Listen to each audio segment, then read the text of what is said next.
I don't use grease anymore because I've had excellent success going greaseless in my area. Some of you guys aren't sold on the concept, which is fine. Michael actually makes more money selling Tink Seal in a grease setup than greaseless. So if you're thinking it's a money thing, it's not. But you'll see I've never done greasing a sheave, a tutorial. You'll see most, actually all tutorials filling channels up with grease. I think that's kind of pointless.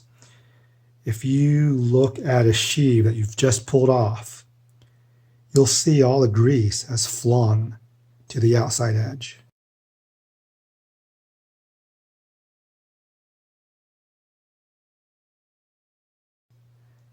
So my recommendation for greasing the primary is to insert your cam plate, raise it up just a little bit, and see this gap here? That's all you need to fill. So instead of glopping grease in these channels, you can put a light coating, because it's, you know, if you're thinking of lubrication purposes, even if you don't put grease in the channel, once a slider hits the outside edge of the grease, it's going to transfer back and, you know, recoat itself. So what I would recommend is layering grease in this area here on each section, just deep enough to where it covers this gap. Okay, and I think that's going to be a lot easier for you all. Use a knife and just or a plastic knife and just smear it from here to the wall. And I think that's going to be a lot easier for you guys that want to grease your sheaves. The other thing I wanted to go over is I never covered removing the grease cover. You'd think it'd be pretty straightforward, but some of you guys have had an issue getting the grease cover off. On the older generations, this wall's pretty thin, so you can just take a screwdriver and pry it against the grease cover. But on the RMAX sheave, it's a little harder to do. So what you can do is get a piece of wood. I just found one that's perfectly spaced, and just put it between the sheave face lip and the grease cover, and just slowly work it around and pry it.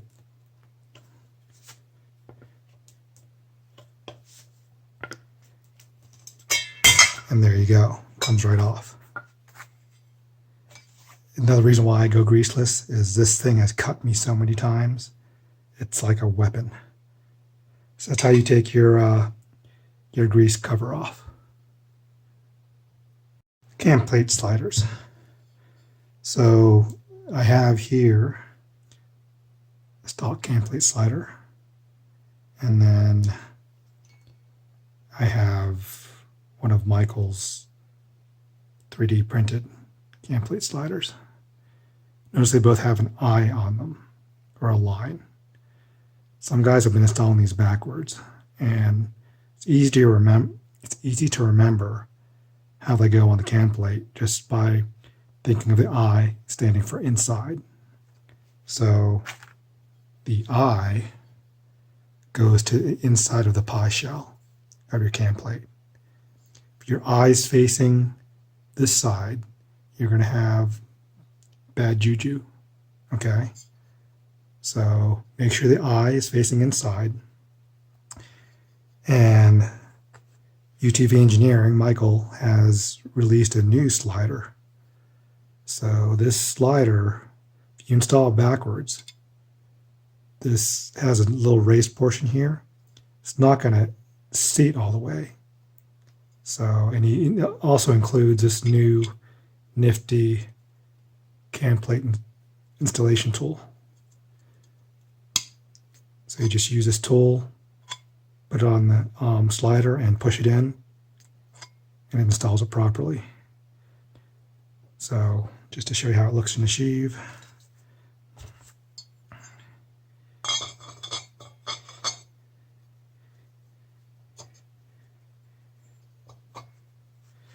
Make sure I get this seated all.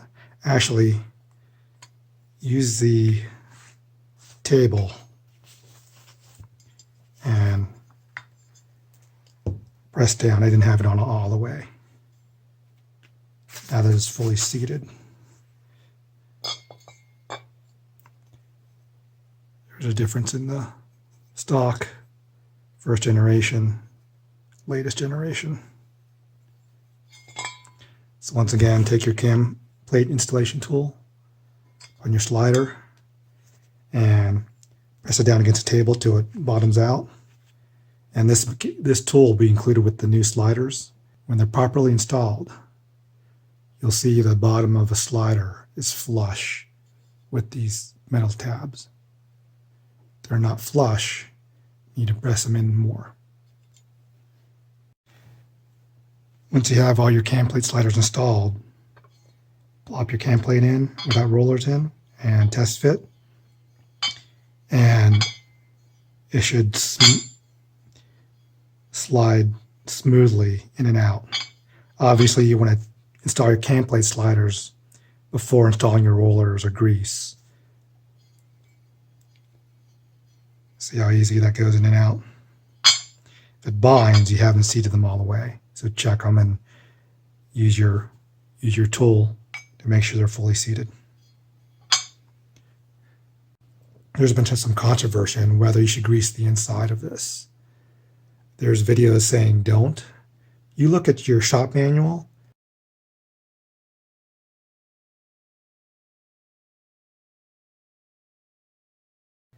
It points to the inside. Let me see if I can get a pointer here. So you'll see there's a recessed portion inside. You're supposed to fill grease on this recessed portion. Now, it's not a jelly donut. You don't need to put a whole lot in there, just a small coating. And if you'll notice, there's a little bit of rusting in there.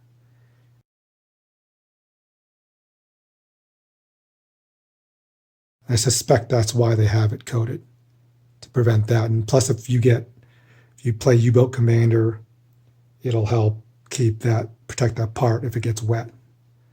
As far as concern of grease migrating in here from the cavity in here, that's ridiculous. This thing does not spin like this. If it spun like this, you could be concerned about grease migrating to the outside and getting on your sheaves. It spins like this. So grease is going to fling outwards. It's not going to fling inwards. So this is an air pressure hole, not a grease. Once again, when you're filling this up, it's not a jelly donut.